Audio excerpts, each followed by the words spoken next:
Members of Congress, I have the high privilege and distinct honor of presenting to you His Excellency Narendra Modi, the Prime Minister of the Republic of India. Thank you.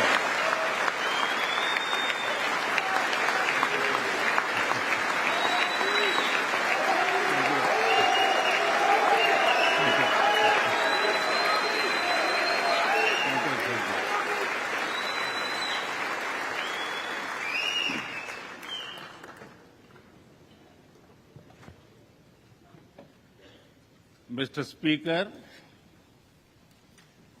Madam Vice President, distinguished members of the U.S. Congress,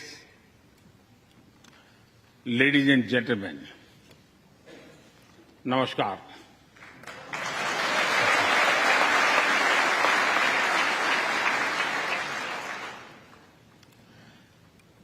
It is always a great honor to address the United States Congress.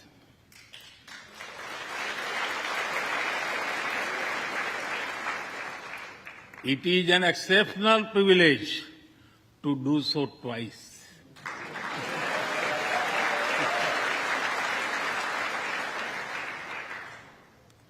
For this honor, I extend my deepest gratitude on behalf of the 1.4 billion people of India.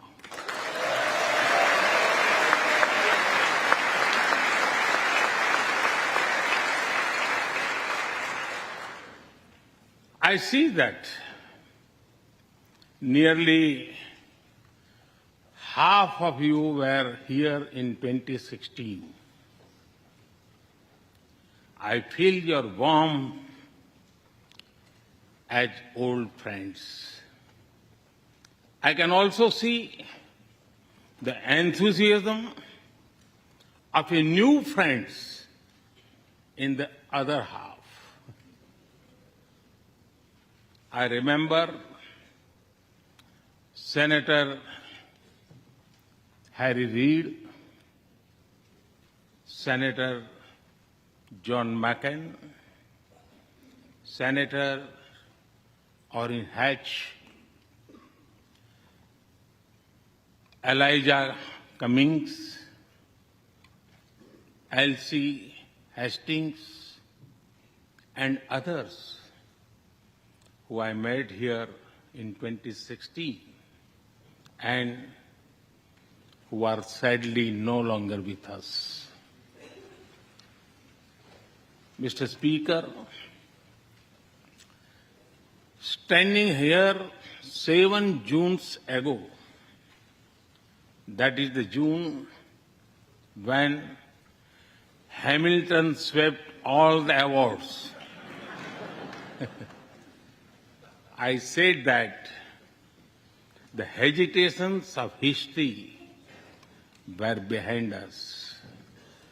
Now, when our era is at a crossroads, I am here to speak about our calling for this century.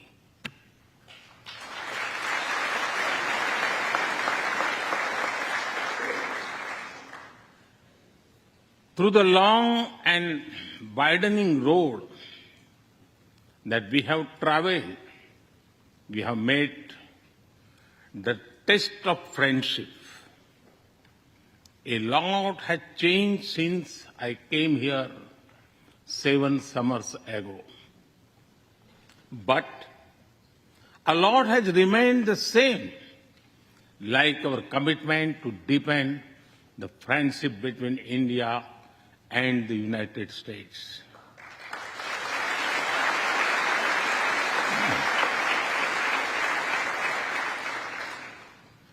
In the past few years, there have been many advances in AI, artificial intelligence. At the same time, there have been even more momentous development in another AI, America and India.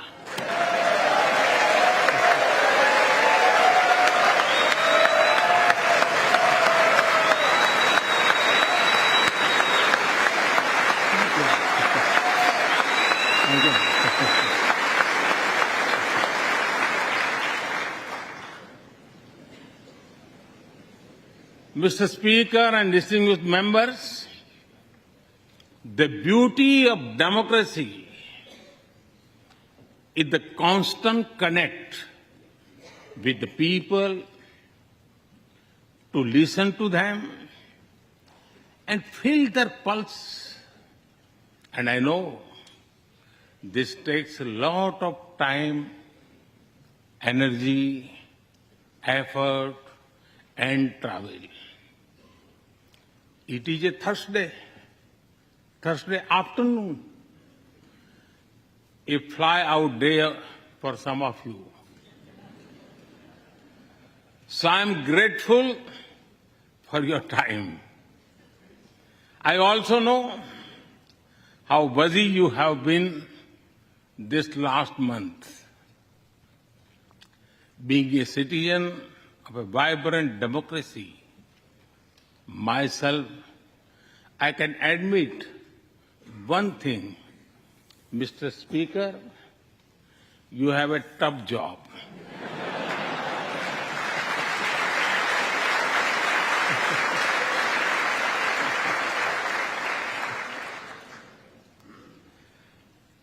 I can relate to the battles of patience, persuasion, and policy. I can understand the debate of ideas and ideology.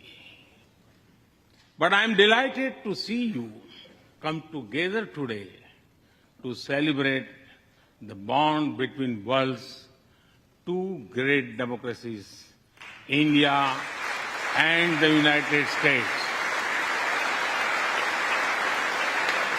Thank you.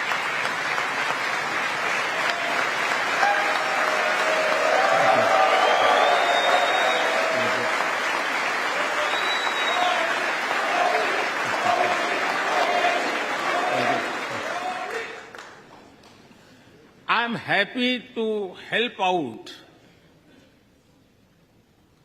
I'm happy to help out whenever you need a strong bipartisan consensus.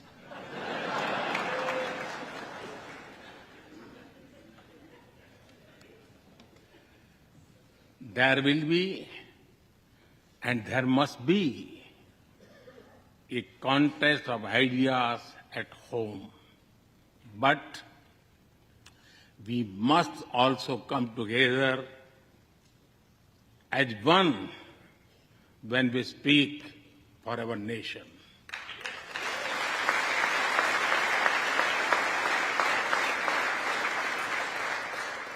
And you have shown that you can do it.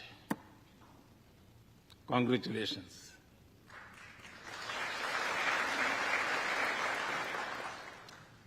Mr. Speaker, the foundation of America was inspired by the vision of a nation of equal people. Throughout your history, you embraced people from around the world, and you have made them equal partners in the American dream.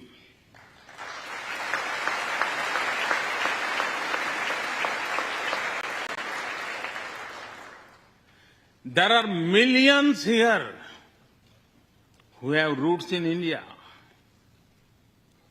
Some of them sit proudly in this chamber.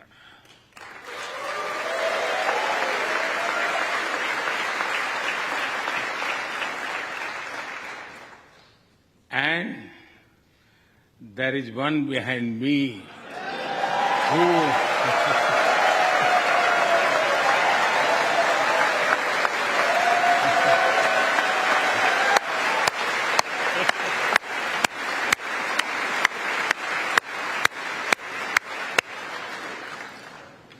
who had made history. I'm told that the Samosa caucus is now the flavor of the house. I hope it grows and brings the full diversity of Indian cuisine here.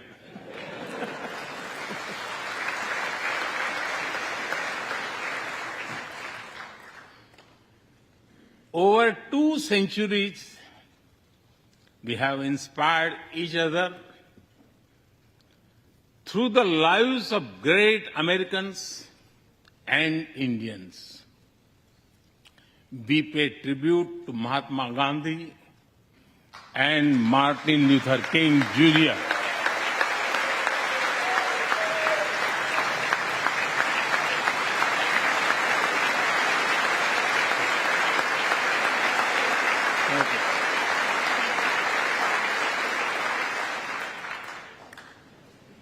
We also remember many others who work for liberty, equality, and justice. Today, I also wish to pay heartfelt tribute to one of them, Congressman John Lewis.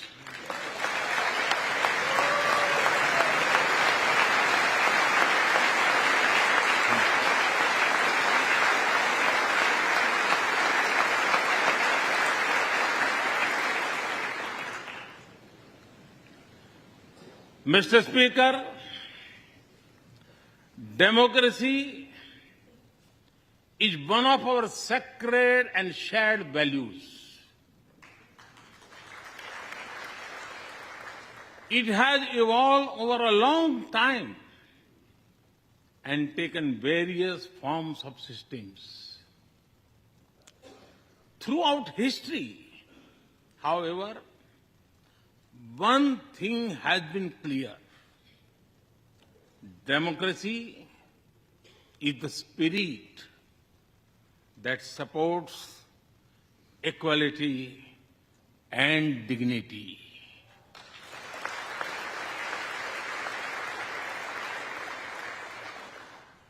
Democracy is the idea that welcomes debate and discourse. Democracy is the culture that gives wings to thought and expression. India is blessed to have such values from times immemorial. In the evolution of the democratic spirit, India is the mother of democracy.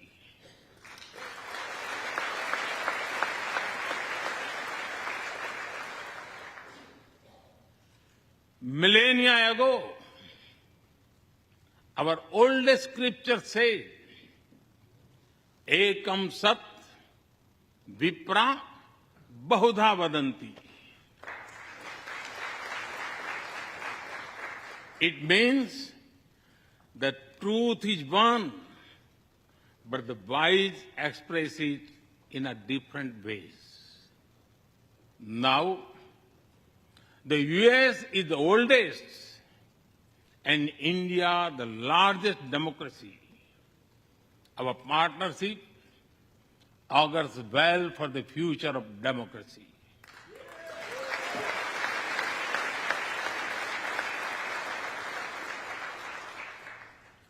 Together, we shall give a better future to the world and a better world to the future.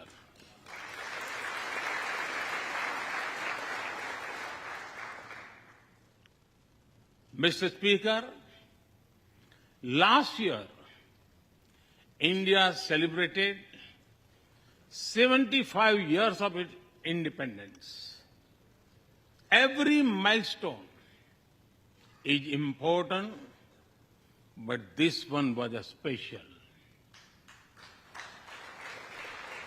We celebrated a remarkable journey of over 75 years of freedom after 1,000 years of foreign rule in one form or another.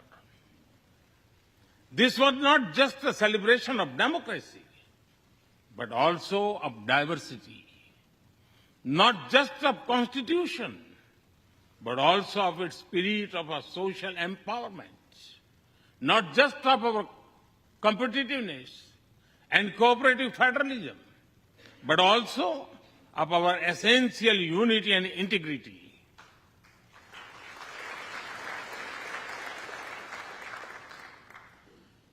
We have over 2,500 political parties.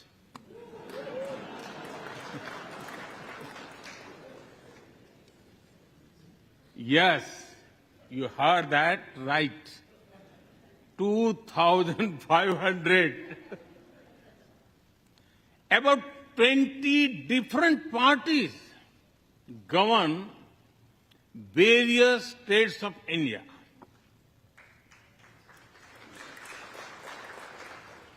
We have 22 official languages and thousands of dialects, and yet we speak in one voice.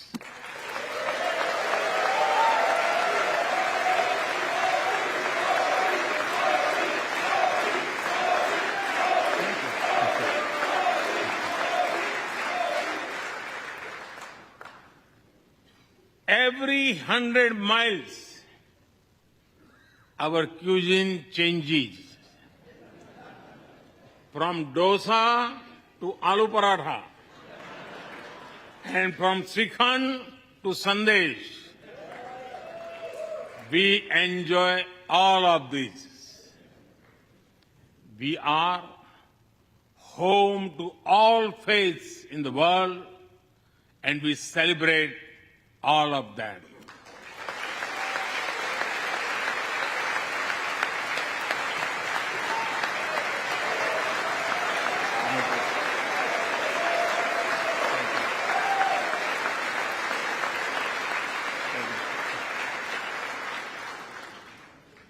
In India,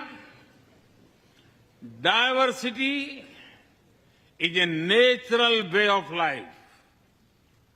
Today, the world wants to know more and more about India. I see that. Curiosity in this house too.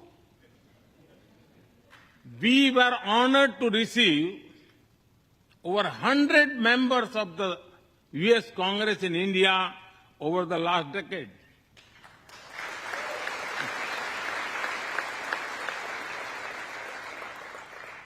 Everyone wants to understand India's development, democracy, and diversity. Everyone wants to know what India is doing right and how. Among close friends, I'm happy to share the same. Mr. Speaker, when I first visited the U.S. as a Prime Minister, India was the 10th largest economy in the world. 10th. Today, India is the 5th largest economy.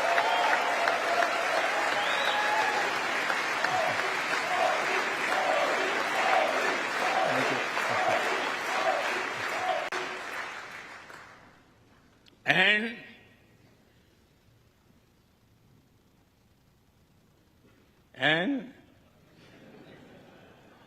India will be the 3rd largest economy soon.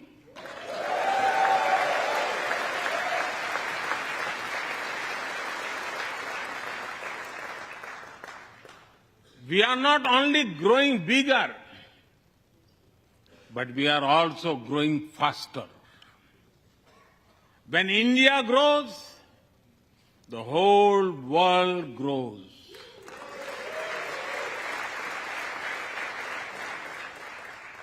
After all, We are 1/6 of the world's population.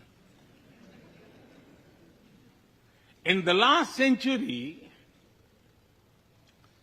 when India won its freedom, it inspired many other countries to free themselves from colonial rule.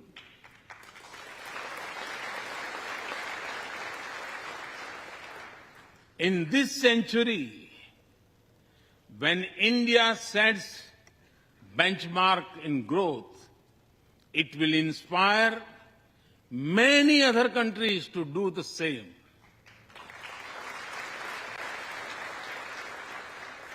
Our vision is सबका साथ, सबका विकास, सबका विश्वास, सबका प्रयास.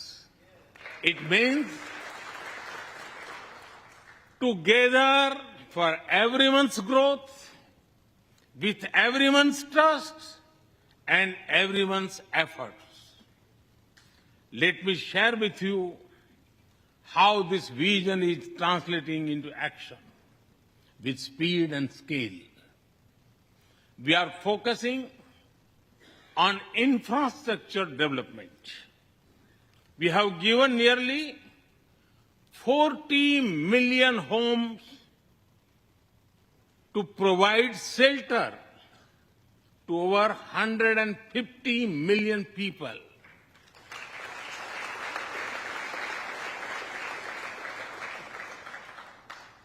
That is nearly 6 times the population of Australia.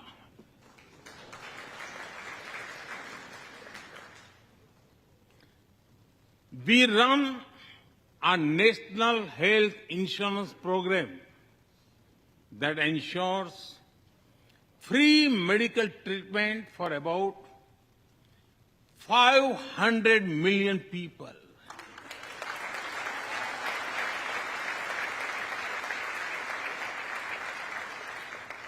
$500 million people, that is greater than the population of South America. We took banking to the unbanked with the world's largest financial inclusion drive. Nearly 500 million people benefited. This is close to the population of North America. We have worked on building digital India. Today, there are more than 850 million smartphones and internet users in the country.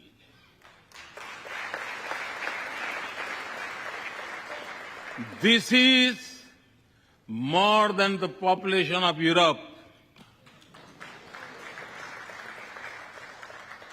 We protected our people with 2.2 billion doses of made in India COVID vaccines.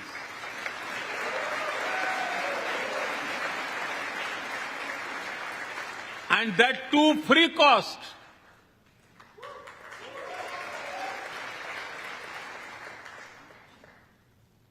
I may be running out of continent soon, so I will stop here. Distinguished members, the Vedas are one of the world's oldest scriptures. They are a great treasure of humanity composed thousands of years ago. Back then, women sages composed many verses in these Vedas. And today, in modern India, women are leading us to a better future.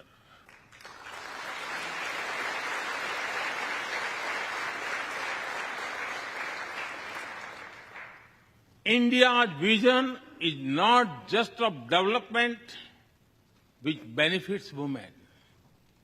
It is of women-led development where women lead the journey of progress.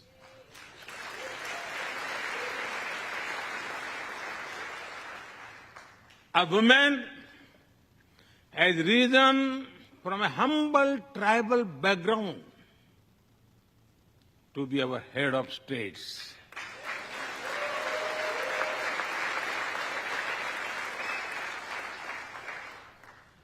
Nearly 1.5 million,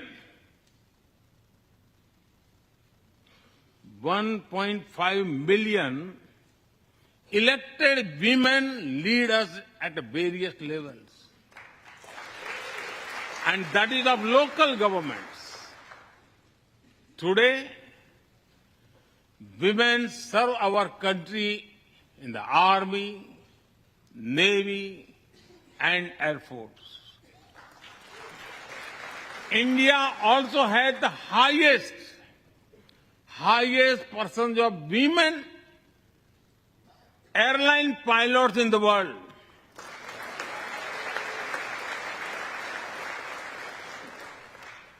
And they have also put us on Mars by leading our Mars mission.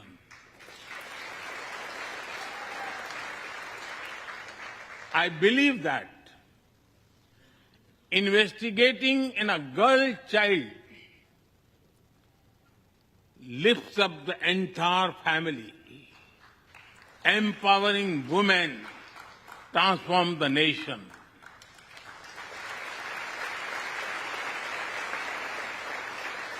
Mr. Speaker, India is an ancient nation with a youthful population.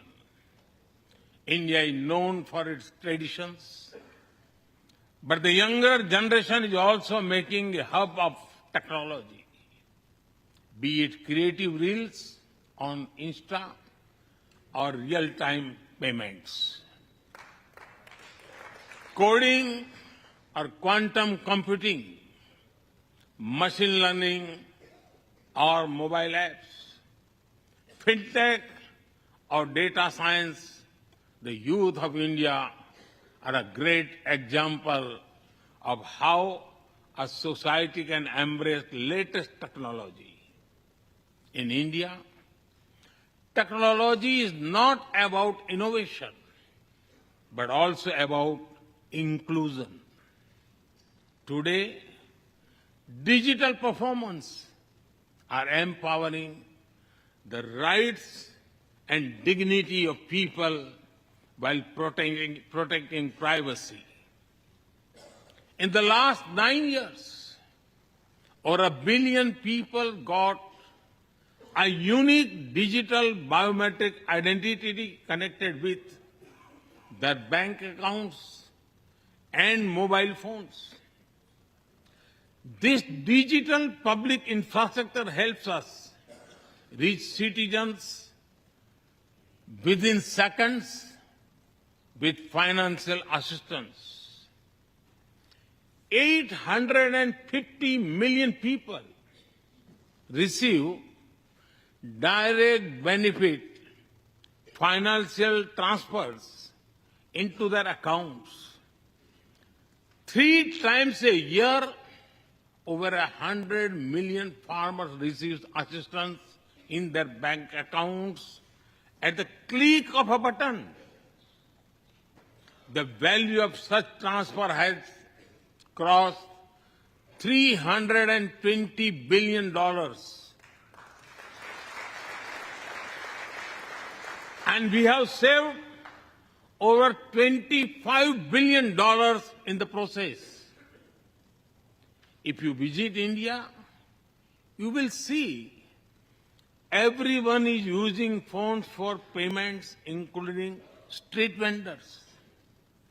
Last year, out of every 100 real-time digital payments in the world, 46 happened in India.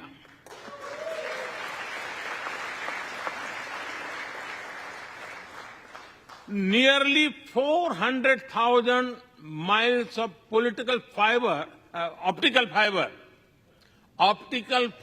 cables and cheap data have ushered in a revolution of opportunities. Farmers check weather updates. The elderly get social security payments. Students access scholarships. Doctors deliver telemedicine. Fishermen check fishing grounds, and small businesses get loans with just a tap on their phones. Mr. Speaker, a spirit of democracy, inclusion, and sustainability defines us. It also shapes our outlook to the world. India grows while being responsible about our planet. We believe, Mata Bhumihi Putro Aham Prithviya. This means the earth is our mother and we are her children. Indian culture deeply respects the environment and our planet.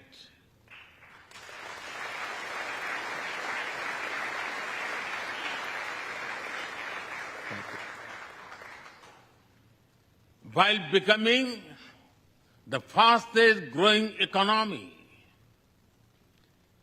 we grew our solar capacity by 2,300%. Yes, you have heard right. 2,300%.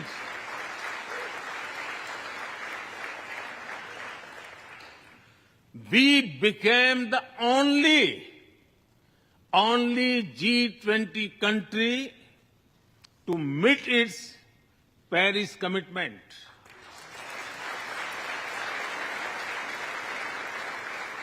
We made renewables account for over 40% of our energy sources, 9 years ahead of the target of 2030. But we did not stop there. At the Glasgow summit, I proposed Mission Life, lifestyle for environment. This is a way to make sustainability a true people's movement. To live it, to be the job of governments alone.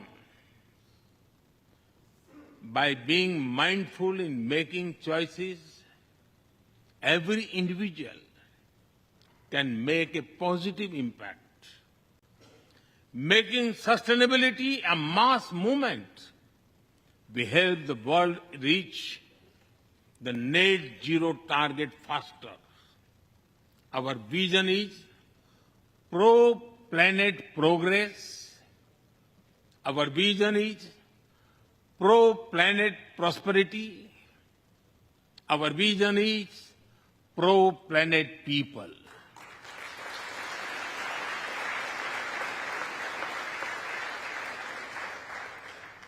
Mr. Speaker, we live by the motto of Vasudhaiv Kutumbakam, or the world is one family.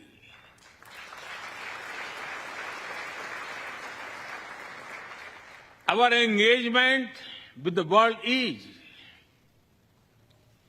for everyone's benefit. The one sun, one world, one grid seek to join us. All is connecting the world with clean energy.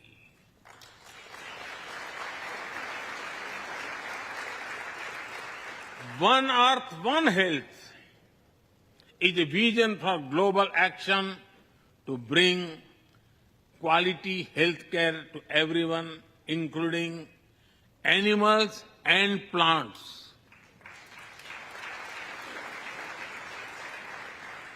The same spirit is also seen in the theme when we chair the G20, One Earth, One Family, One Future.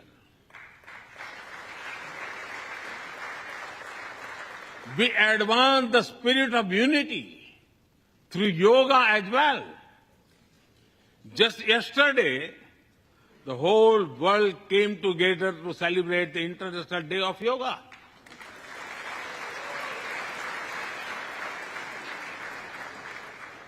Just last week, all nations joined our proposal at the UN to build a memorial wall to honor the peacekeepers.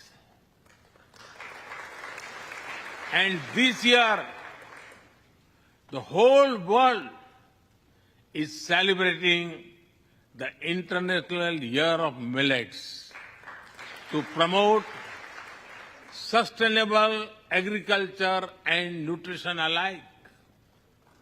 During COVID, we delivered vaccines and medicines to over 150 countries.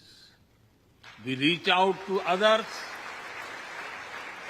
being disasters as first responders, as we do for our own. We share our modest resources with those who need them the most. We build capabilities, not dependencies.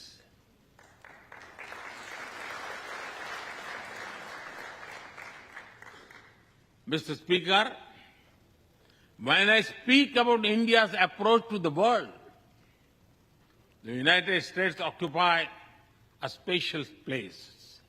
I know. Our relations are of great importance to all of you. Every member of this Congress has a deep interest in it. When defense and aerospace in India grow, industries in the state of Washington, Arizona, Georgia, Alabama, South Carolina, and Pennsylvania thrive.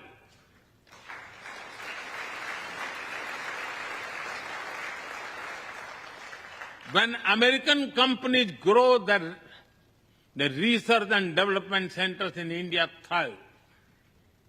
When Indians fly more, a single order for aircrafts creates more than 1 million jobs in 44 states in America.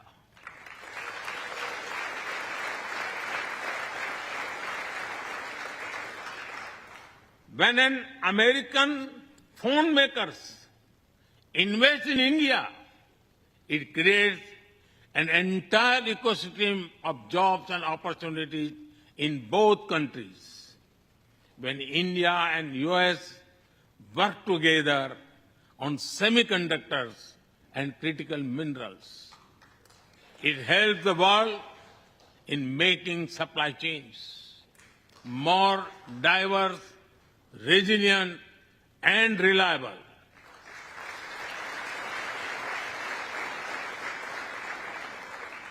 Indeed, Mr. Speaker, we were strangers in defense cooperation at the turn of the century. Now, the United States has become one of our most important defense partners.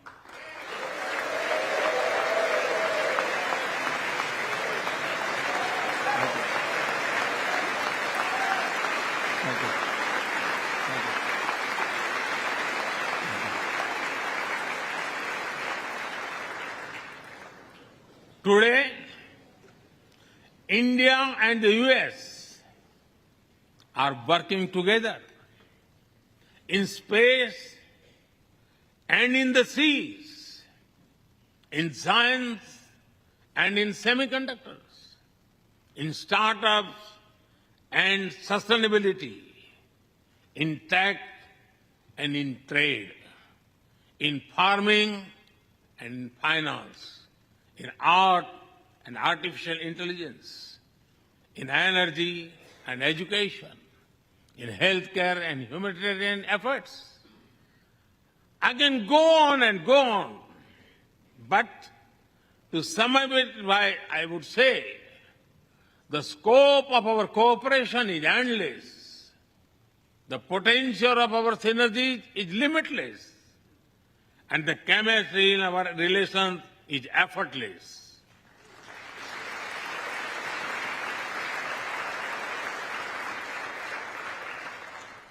In all this, Indian Americans have played a big role.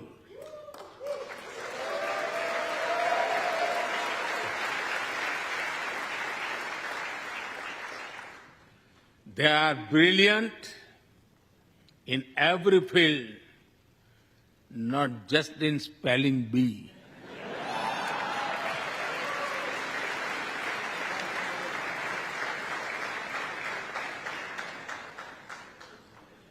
With their hearts and minds, talent and skills, and the love for America and India, they have connected us.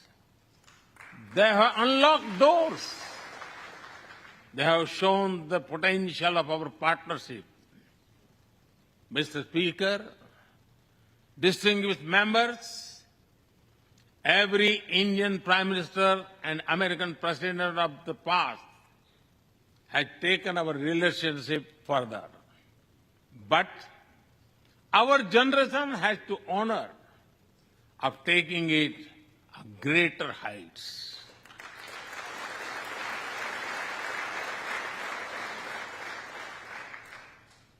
I agree with President Biden that this is a defining partnership of this country, because it serves a larger purpose: democracy, demography, and destiny give us the purpose. One consequence of globalization has been to cover over concentration of supply chains. We will work together to diversify, decentralize, and democratize supply chains.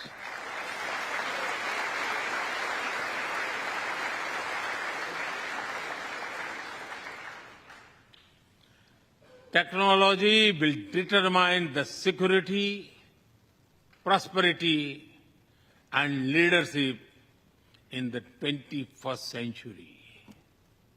That is why our two countries established a new initiative for critical and emerging technologies. Our knowledge partnership will serve humanity and seek solutions to the global challenges of climate change, hunger, and health. Mr. Speaker and distinguished members, the last few years have seen deeply disruptive developments. With the Ukraine conflict, war has returned to Europe. It is causing great pain in the region. Since it involves major powers, the outcomes are severe. Countries of the global south have been particularly affected. The global order is based on the respect for the principle of the UN Charter, peaceful resolution of disputes, and respect for sovereignty and territorial integrity.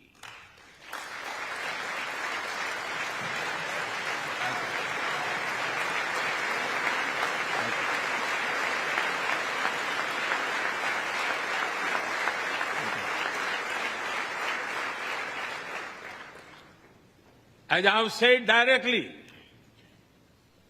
and publicly, This is not an era of war.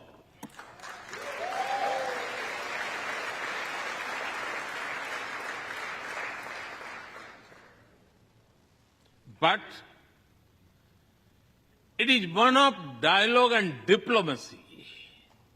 And we all must do what we can to stop the bloodshed and human suffering.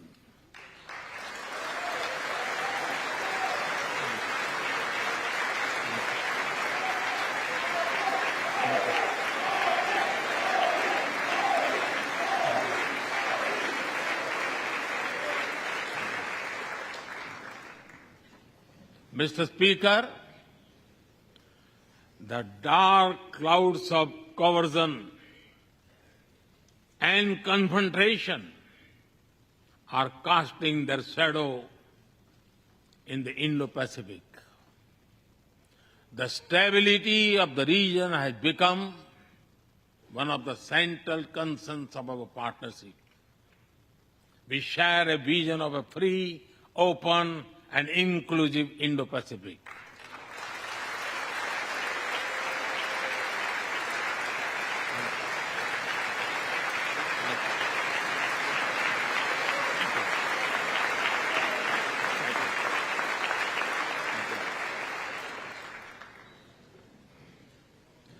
Connected by secure seas, defined by international law, free from domination, and anchored in ASEAN centrality.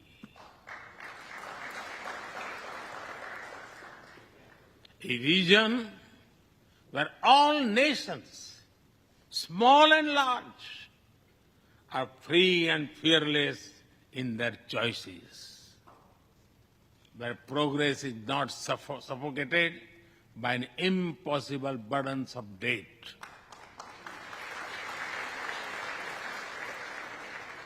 Where connectivity is not leveraged for strategic purposes, where all nations are lifted by the high tide of shared prosperity. Our vision does not seek to content or exclude, but to build a cooperative region of peace and prosperity. We work through regional institutions and with our partners from within the region and beyond. Of this, Quad has emerged as a major force of good for the region.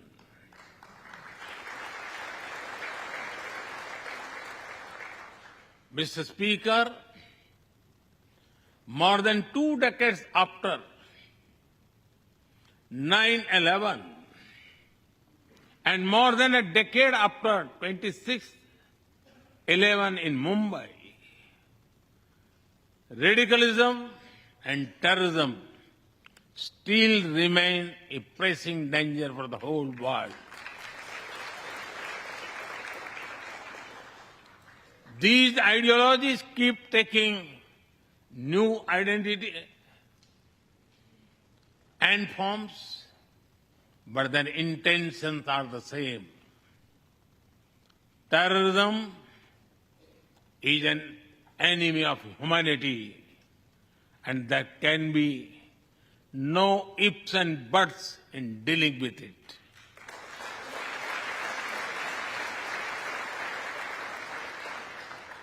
We must overcome all such forces sponsoring and exporting terror.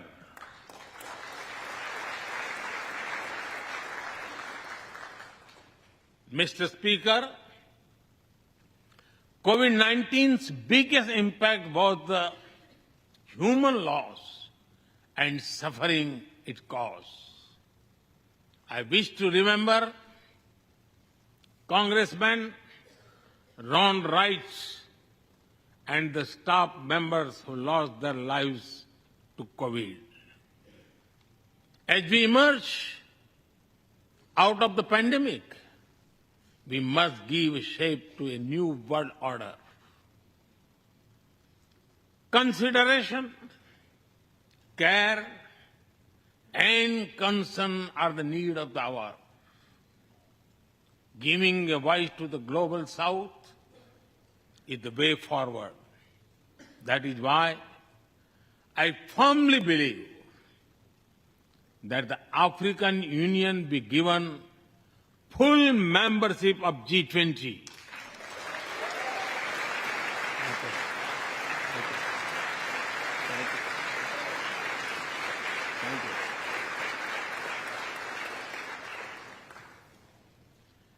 We must revive multilateralism and reform multilateral institutions. With better resources and representation that applies to all our global institutions of governance, especially the United Nations. When the world has changed, our institutions too must change, or risk getting replaced by a world of rivalries without rules. In working for a new world order based on international law, our two countries will be at the forefront as partners.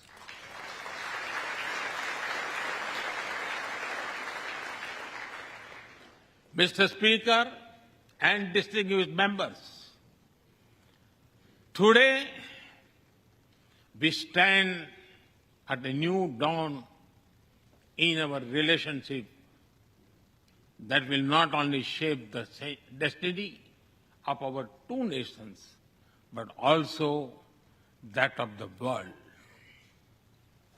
As the young American poet Amanda Gorman has expressed, when day comes, we step out of the shade. Aflame and unafraid, the new dawn blooms as we free it. For there is always light if only we are brave enough to see it.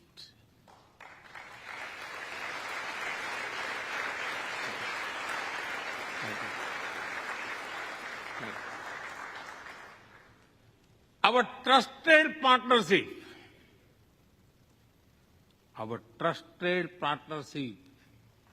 is like the sun in this new dawn that will spread light all around.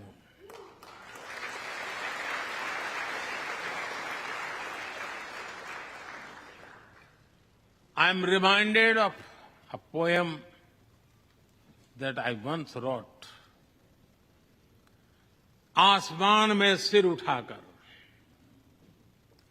आसमान में सिर उठाकर, घने बादलों को चीरकर, रोशनी का संकल्प ले, अभी तो सूरज उगा है।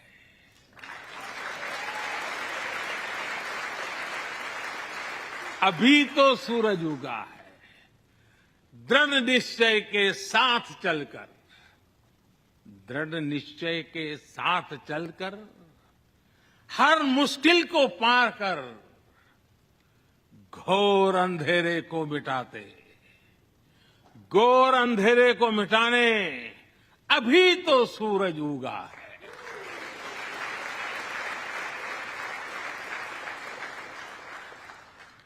If I were to say it in English, it would be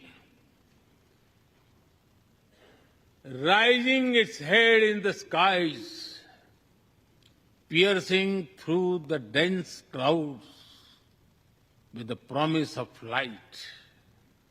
The sun has just risen, armed with a deep resolve, overcoming all the odds to dispel the forces of darkness.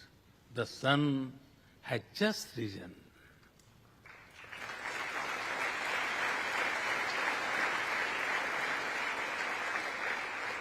Mr. Speaker and distinguished members, we come from different circumstances and history, but we are united by a common vision and by a common destiny.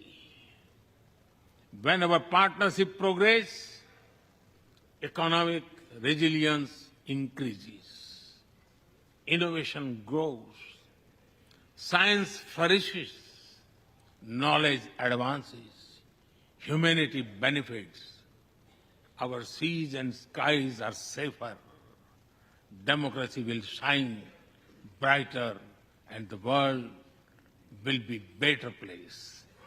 That is the mission of our partnership. That is our calling for this century. Mr. Speaker and distinguished members, even by the high standards of our partnership, this visit is one of the great positive transformation. Together, we shall demonstrate that democracy is better and democracy deliver.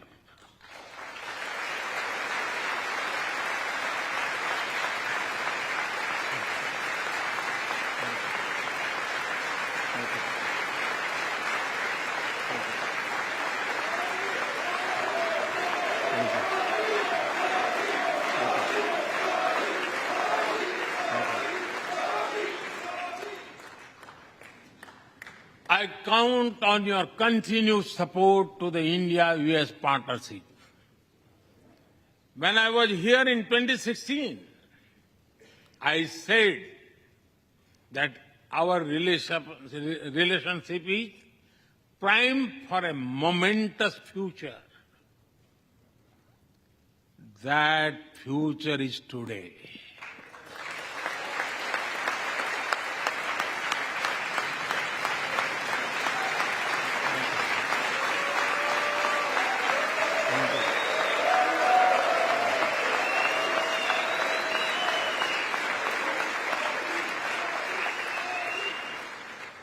Thank you once again, Mr. Speaker, Madam Vice President, and the distinguished members of this honor. God bless America.